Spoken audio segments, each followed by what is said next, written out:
नमस्कार, मेरा नाम कुमारी गुड्डी है और मैं किशनगंज ज़िले से हूँ। मेरी योग्यता एमए इन इंग्लिश और एमए इन एजुकेशन है सर। मैंने बीएड इग्नू से किया है। सर्वप्रथम मेरी पोस्टिंग हाई स्कूल सिंघिया में थी।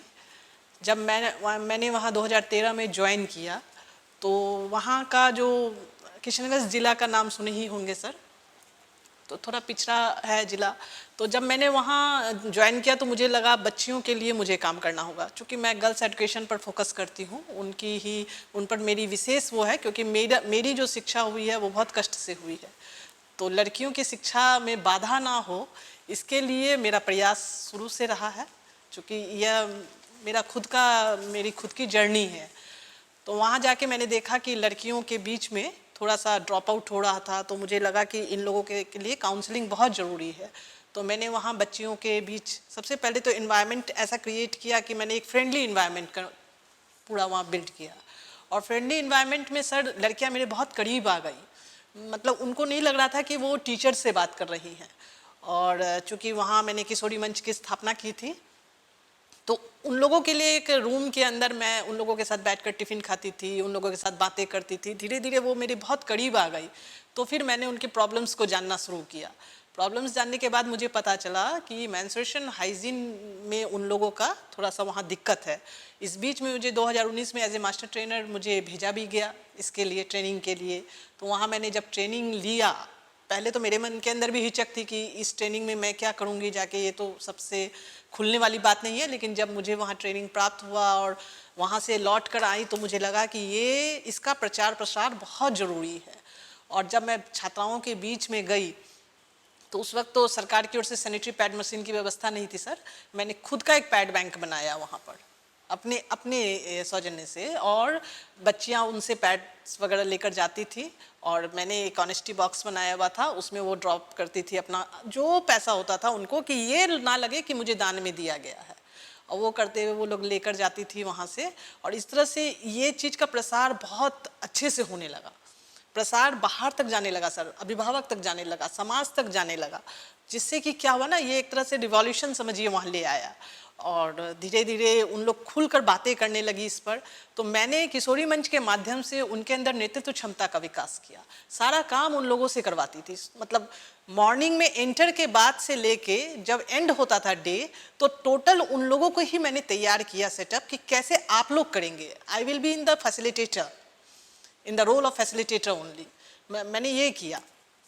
और बच्चियां ऐसा तैयार हुई सर कि वो लोग सारा चीज़ कंडक्ट करने लगी, खुद ही डिस्ट्रीब्यूट करती थी, खुद ही कलेक्ट करती थी, सारा टोटल काम करने लगी।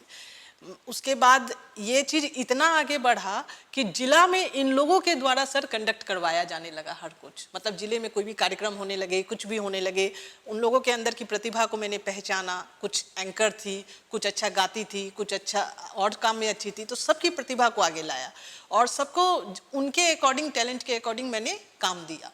जिससे क्या हुआ, उनकी प्रतिभाएं भी आगे आने लगी और वो लोग खुलकर बातें करने। लेकिन मैंने ये नहीं किया सर कि लड़कों को अलग किया, ऐसा नहीं है। मेरे क्लासेस में लड़के भी शामिल रहते थे और लड़कों को मैंने पहले एक दो बार झिझक हुई, लेकिन जब लड़के इसमें शामिल होने लगे तो वो लोग लड़कियों को हेल्प करने लगे और ये बहुत बहुत अच्छा रिजल्ट लेकर आया। मैंने बहुत सारे वीडियोस वगैरह बना के यूट्यूब में डाले भी हैं सर, जिसका प्रत्यक्ष प्रमाण है कि लड़के बोल रहे हैं इस पर कि मेरे घर में भी बहन है, मेरे घर में भी माँ है, मैं क्यों ना करूँ। तो ये एक तरह का एक बहुत बड़ा चेंज लेकर आया, जिससे कि महावारी स्वच्छता प्रबंधन पर लड़कियां वहाँ खुलकर बातें करने लगी।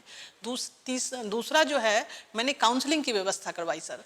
अभी भी मैं मतलब 15 डेज में या 1 मंथ में एक बार किसी न किसी को कहीं ना कहीं से बुला के विद्यालय में काउंसलिंग करवाती हूँ, किसी न किसी को बुलाकर करवाती हूँ हर क्षेत्र से।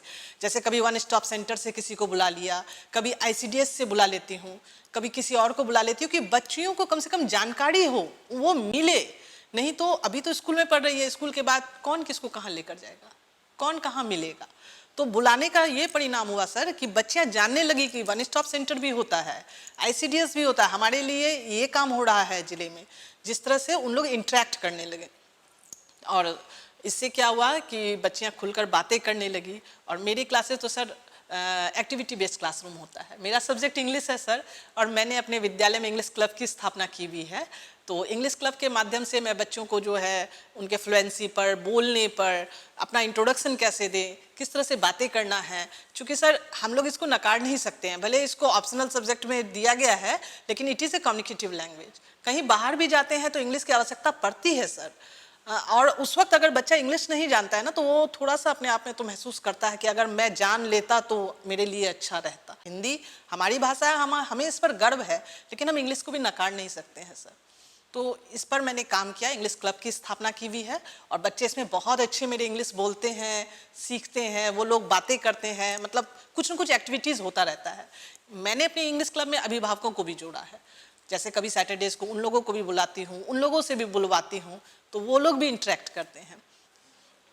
और इस तरह से आगे बढ़ती है। अवेयरनेस क्लासेस हैं, अवेयरनेस क्लासेस में समाज को जोड़ा है, समुदाय को जोड़ा है। मेरे क्लासेस में समुदाय और समाज सभी आते हैं।